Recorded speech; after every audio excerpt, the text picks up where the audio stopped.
Hello everyone, and welcome back to another Hard Count podcast. It's Wednesday. You know what that means. Week 2 is right around the corner of the NFL season. Week 1 we just finished up. Go check out my Week 1 recap video. I just posted that earlier today, but it's time to move on to Week 2 already. We got some good games here for you guys. I'm going to be talking about some upsets, why I am picking the teams that I'm picking this week. So yeah, let's get right into it. I'm excited for this one.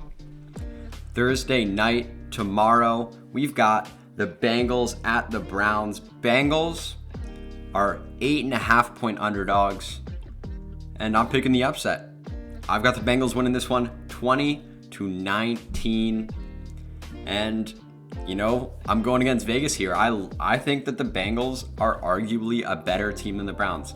I don't give the home field advantage too much. Without the fans, yes, you have to travel, but I don't take that into account too much. Yes, COVID, traveling is a little scary for some people, but the fans don't have too big of an effect. So last week we saw the Bengals almost tie that game against the Chargers and send it to overtime. And we saw the Browns get obliterated by the Ravens 38-6. I would say the Bengals looked better than the Browns did last week. And I'll tell you what, Joe Burrow looked better than Baker Mayfield did last week. You know, and we're going from the Chargers secondary with Joe Burrow, who looked fantastic, to the Browns secondary, which was like mismatches everywhere for the Ravens receivers. And then you take the Bengals receivers, which are very good, Tyler Boyd, AJ Green, etc., and put them up against this Browns secondary. There's going to be mismatches all over the field. I think Joe Burrow is going to have a great week. I think, you know, the Browns are still going to keep it close. I think Baker Mayfield is going to have a little bit of a rebound week. There's some tension there. Odell might want to get traded. I'm picking the upset. Bengals 20, Browns 19. Should be an interesting Thursday night game. So yeah. Next, we've got the Giants at the Bears, and I'm going Giants. 22-17. I just liked what I saw from the Giants better than what I saw from the Bears. I mean, we look at it, and yes, Trubisky had a good fourth quarter, but did we just forget about the first three quarters? There was a reason that the Lions had a 98% chance to win at the start of the fourth quarter, and it was because Mitch Trubisky played terrible for the first three quarters of the game. So I'm not just forgetting that, and I'm not expecting fourth quarter Mitch Trubisky to come out here and tear up this Giants defense. Yes, this Giants defense isn't very good, but this Bears defense didn't play very good against the Lions either. The Lions would have won that game if it wasn't for a drop from DeAndre Swift in the end zone at the very end of the game. So, you know, I think this Giants team, I was more impressed than I was with the Bears. The Giants, they lost to the Steelers, but I think it was a relatively impressive performance. Daniel Jones played pretty well. The only thing that they couldn't really get going was Saquon Barkley in the rushing game because of how good that front seven in Pittsburgh was, but I don't think many teams are going to be able to run the ball in Pittsburgh this year. So it'll definitely be interesting. This is a very interesting game to me. I like Daniel Jones more than I like Mitch Trubisky for sure. Both teams' defenses are not very impressive to me. I think, if anything, the Giants' defense looked better than the Bears' defense did. And so, yeah, I don't have too much to say about this game other than the fact that I was more impressed by the Giants last week than I was the Bears, which might be surprising to some people, but I'm picking another upset here. So we're going 2 upsets in a row. Bengals, then Giants. Again, Giants 22, Bears 17. All right, next, we've got another good game. Falcons at Cowboys. I've got the Cowboys winning this one, 27-24. It's going to be an offensive battle. It's going to be a great game. We know both teams very talented on the offensive end. You got Dak Prescott, Ezekiel Elliott, a good offensive line, Amari Cooper, Michael Gallup, CeeDee Lamb, who had a great rookie opener. Then we look at the other side of the field. You got Matt Ryan, Julio Jones, Calvin Ridley, Todd Gurley. Not a good offensive line. And I think that might be a difference in this game. I think we are looking at a better coach with Mike McCarthy, a better offensive line, a better front seven, a better just overall defense. The secondaries for both teams do concern me a little bit, so I think this is going to be a pretty high-scoring game. 27-24 might be underselling it a little bit even, but I think this could be a shootout. So if you got any Cowboys or Falcons receivers on your bench in fantasy, play them this week because you got some good offenses with some not-so-great back ends of the defenses. Should be very fun to watch. Again, I've got Cowboys winning this game purely because I think they just have a more well-rounded roster. I don't think there's any part of the Cowboys roster that the Falcons are going to be able to take advantage of nonstop. And, people might have been disappointed by the Cowboys last week, but I wasn't. I was more impressed by the Rams. We'll talk about their game a little bit later. I think the Rams are a top 10 team. I took away from that the Cowboys were what I thought they were, a good team that's able to move the ball on the ground with Ezekiel Elliott. So yeah, I think this is going to be one of the more exciting games of the week, one that's fun to watch, one that's you're going to get a lot of fantasy points from. Should be fun. Next, we got an in-division NFC North matchup, Lions at Packers. Two different stories last week. You got the Packers on one hand, played exceptional. Aaron Rodgers had one of the best games from a quarterback we've seen in a very long time. And the Lions had a very good game as well until the end, where they just blew it against the Bears.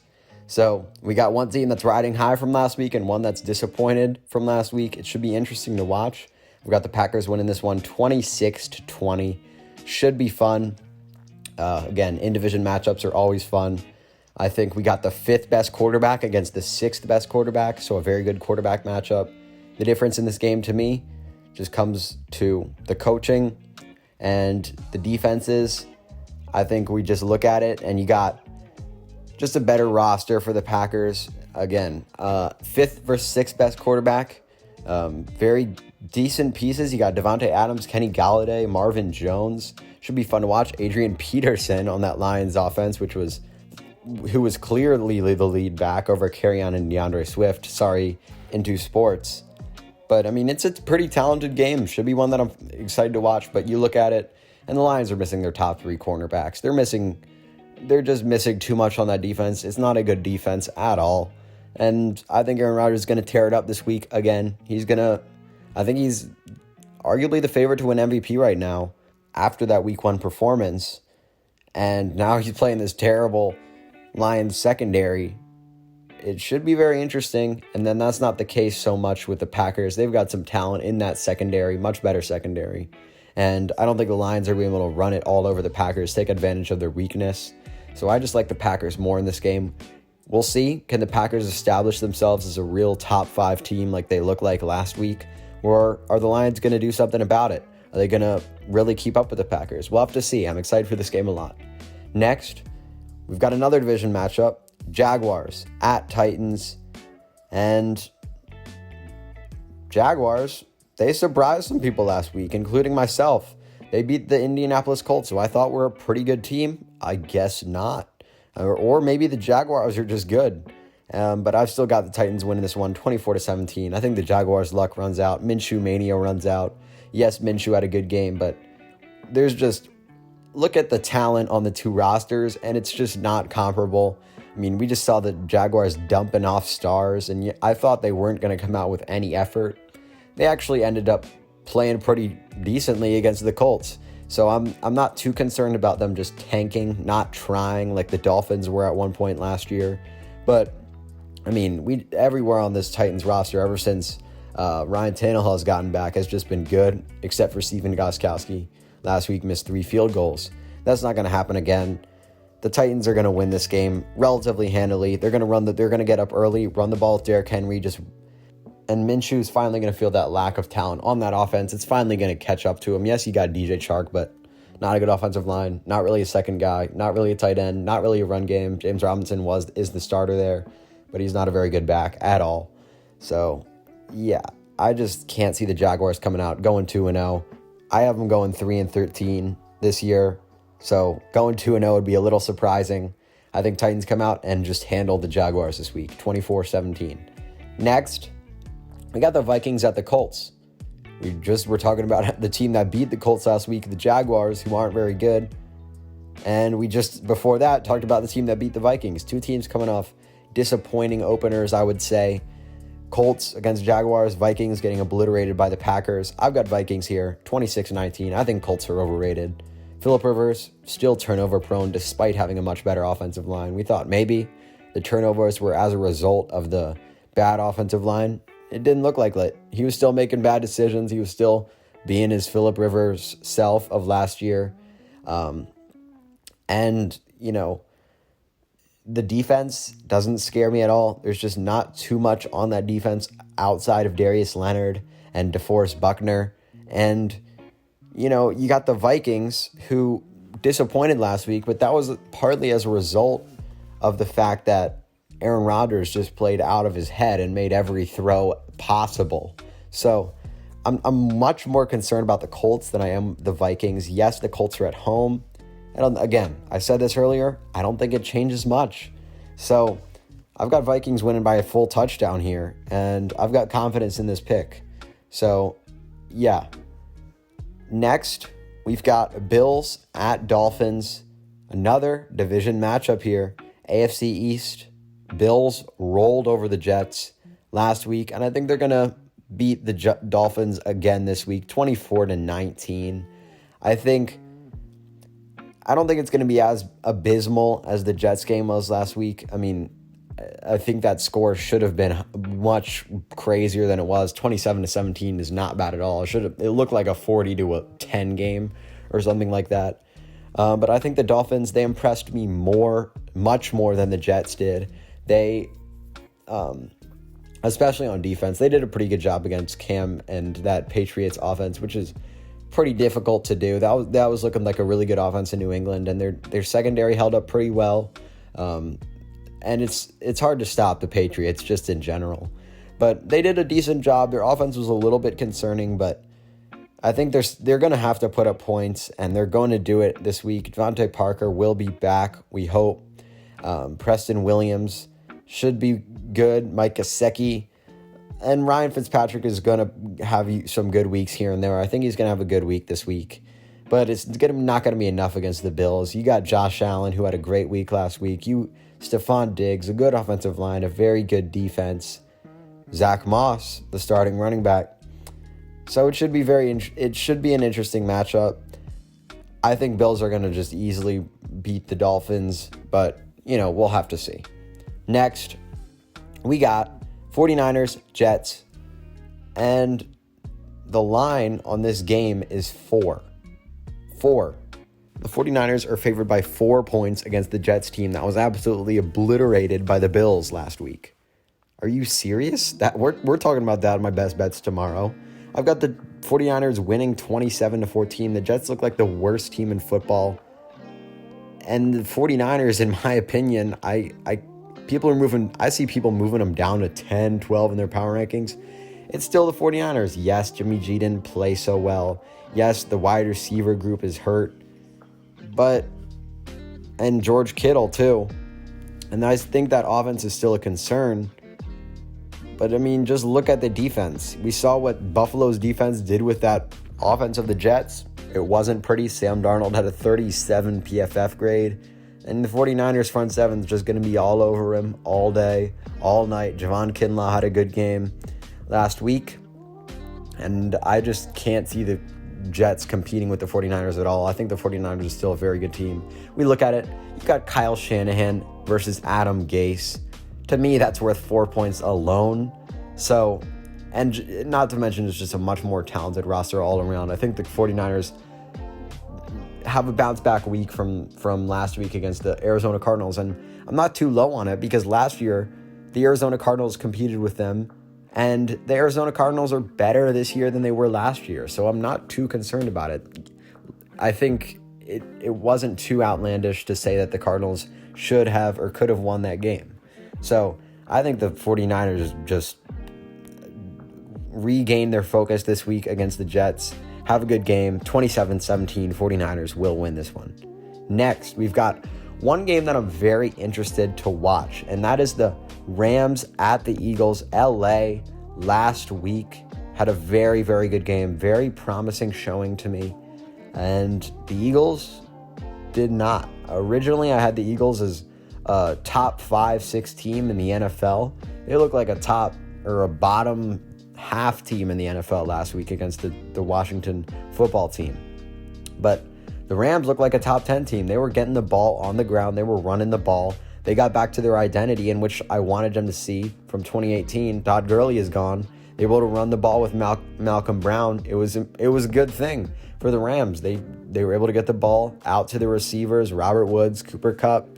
and Tyler Higbee. So I like this Rams team a lot, but this Eagles team is very talented too, and I can't overlook that. But I'm still going with the Rams here. 24-19. I think Rams keep rolling. I think the Rams could be a playoff team potentially this year. And the Eagles, they're concerning me a lot. You still got injuries on that offense, that offensive line, which I think the Rams are going to be able to take care of. Aaron Donald might just set the single game sack record against that offensive line. Double team him, doesn't matter. He's just a bulldozer. He's going to run through that offensive line. You've got just a better team, a team that looked much better last week with less holes on it in the Rams than the Eagles. And I hate to say this because the Eagles are my Super Bowl pick this year. But I'm liking the Rams. I'm liking what I've seen from them. And yeah, so I've got Rams winning this one 24-19. I don't care that it's in Philly. I think it's going to be, it could be interesting. We could maybe see the Eagles bounce back a little bit, but I think it'll be tough. All right.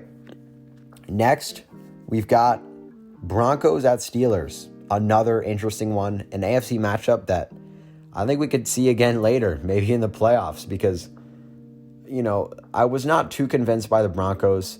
They looked, I said before the season that this team's success is going to come down to how Drew Lock plays, and he didn't play very well. I think he has the talent to. He didn't do it too much. He started out the game pretty well, ended it not so great, but I still think this is a playoff team. I like the Broncos roster overall. Their defense was still pretty good against the Titans. They held up pretty well, and that's what I wanted to see. And I think Drew Lock can have a bounce back week, but I'm still going with the Steelers here. I think Broncos fall to 0-2. I think Steelers go to 2-0. I liked what I saw from the Steelers much more than I did from the Broncos. Their defense just looked unstoppable, that front seven. I think Drew Lock, it's going to get to his head. He's going to be pressured from the start. I don't think he's going to have a bounce back week. I think he's going to get flustered by that front seven. And, it's going to be close. Steelers 23, Broncos 21. I expect the Broncos to come out well, playing well at the start, maybe score a couple touchdowns early. I just don't think they can keep up with the Steelers for the entirety of the game. So I've got Steelers winning 23-21 because I think the front seven of the Steelers is just so good. It's going to be all up in Drew Lock's face. He's not going to be comfortable with it. And yeah. And not to mention that offense looked pretty good as well because Big Ben, Juju, Deontay Johnson, it was pretty impressive. I liked what I saw from the Steelers much better than I did from the Broncos. And that hurts to say also because the Broncos are a team that I'm really looking forward to this year. I think they're going to be good. So, yeah. Next, we're moving on to another division matchup, NFC South. Panthers at Buccaneers. Buccaneers are going to bounce back. I wasn't too concerned about them last week. Tom Brady did not play too poorly. He actually had a decent game. He had some very good throws in that game as well. And the Panthers were relatively impressive. But I think it's just a mismatch in terms of talent. You got Tom Brady versus Teddy Bridgewater, which for me is the 15th best versus the 28th best quarterback in the NFL. And then you got just a better defense, a much better defense, in my opinion, of the Buccaneers, even though it didn't really look like it last week. But Teddy Bridgewater in that offense is definitely not Drew Brees in that offense. And so, yeah, I just think the Buccaneers, I don't see them losing this game against the Panthers. I don't see them going to 0-2. Tom Brady is going to find a way. Bruce Arians is going to find a way. Chris Godwin, Mike Evans, there's just too much talent on that offense for me to ignore. Panthers, they had a decent week last week, but their defense couldn't do anything against the Raiders offense. What is it going to do against the Tampa Bay offense? So I just think that Buccaneers roll over the Panthers this week, 24-17. Next, NFC matchup. This one could be intriguing. Washington at Arizona Cardinals. I've got Cardinals winning this one 23-20. We talked about 49ers a little earlier. Guess who they lost to? The Arizona Cardinals. The Arizona Cardinals last week looked very, very encouraging. They looked good. DeAndre Hopkins, Kyler Murray played very well together on that offense. The offensive line looked decent. The defense looked promising as well. And they just shut down that offense. That Kyle Shanahan offense with Jimmy Garoppolo. But so did the Washington team. we have two teams that I think surprised week one, and that'll be exciting to watch. Which team can keep things going? Which team can keep things up? That Washington front seven just bullied the Eagles front, the Eagles line. So are they going to be able to do that with the Cardinals? Now, my one thing is Kyler Murray is one of the most mobile quarterbacks in the league, up there with Lamar Jackson.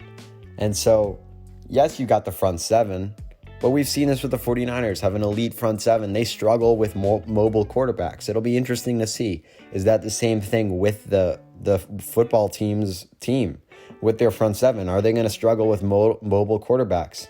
Last week, Wentz is relatively mobile, not the most mobile guy, not a game changer in terms of his mobility, but Kyler Murray is a game changer in terms of his mobility. So that should be a very interesting thing to look out for this weekend. I'm also interested to see how DeAndre Hopkins plays. Last week, he had 16 targets, 14 receptions, monster fantasy week. And so I think it's going to be very, very interesting. Washington was impressive. I'm going to the Cardinals, though. I think they were just more impressive in all facets of the game. I was much more impressed from that offense of the Cardinals than I was by the football team's offense with Dwayne Haskins and Terry McLaurin.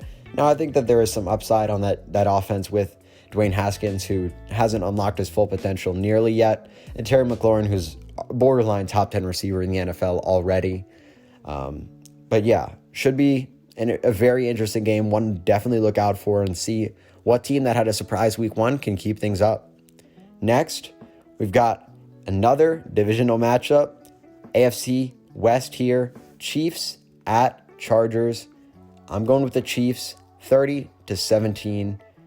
I think the story of this one is Patrick Mahomes versus Tyrod Taylor. We got the best quarterback in the NFL versus the 37th best quarterback in the NFL.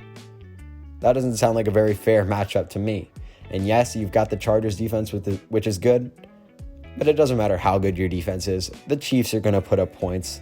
I think they're going to put up 30 on the Chargers defense. They added a rushing game. They added Clyde Edwards-Helaire. It's such a scary offense.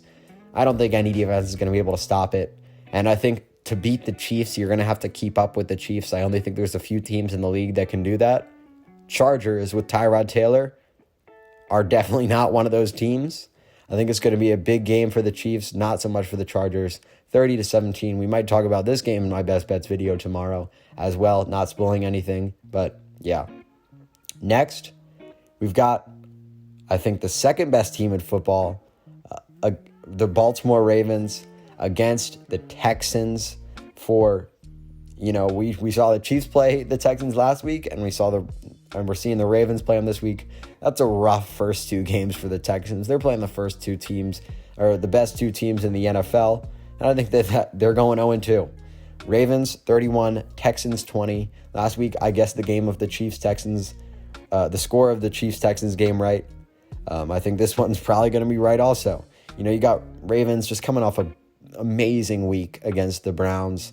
They just made the Browns struggle in all areas of the game. Their secondary, their just everything. And I think that's a concern because we saw what this Ravens offense can do against a bad secondary. And guess who's got a bad secondary? The Houston Texans. Yeah, the front seven looked good, but just as we talked about, Lamar Jackson doesn't really get affected by those front sevens as much as many other guys do.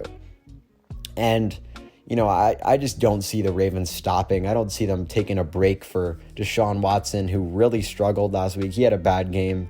And this Houston offense, which was not very impressive to me. The best part was David Johnson, probably, which I didn't think I'd be saying.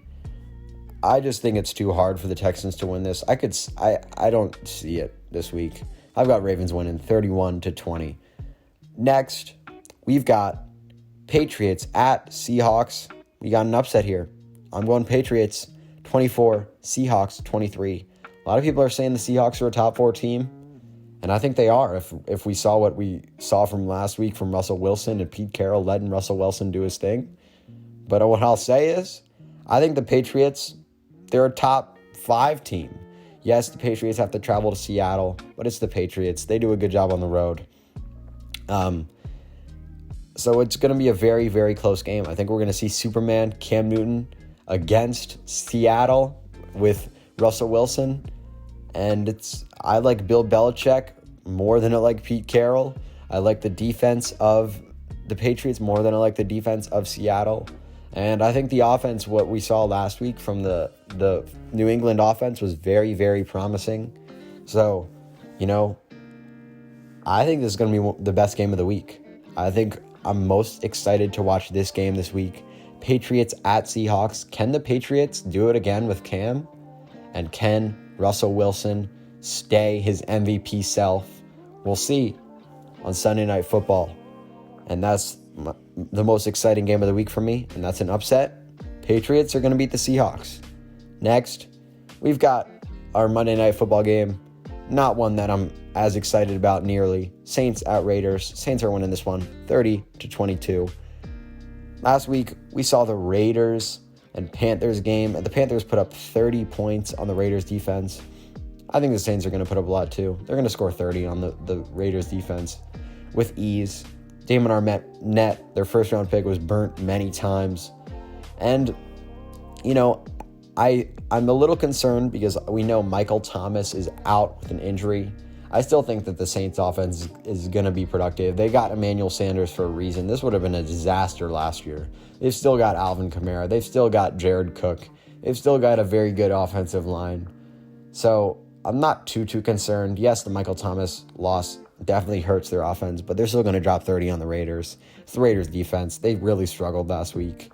And I like what I saw from the Raiders offense last week, but again, I have to remember that it was against the Panthers defense, which is very bad.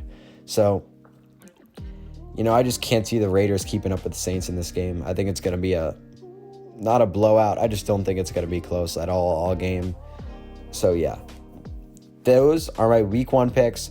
I've got the Bengals, the Giants, the Cowboys, the Packers, the Titans, the Vikings, the Bills, the 49ers, the Rams, the Steelers, the Buccaneers, the Cardinals, the Chiefs, the Ravens, the Patriots, and the Saints winning this week. Thank you guys so much for listening. I'm excited for week 2. We got Thursday Night Football tomorrow. Browns, Bengals. That should be a fun one. I'm projecting, again, as we said earlier in the video, I'm projecting Bengals win it. But yeah, thanks so much for listening, guys. See you tomorrow with my best bets. And yeah, peace.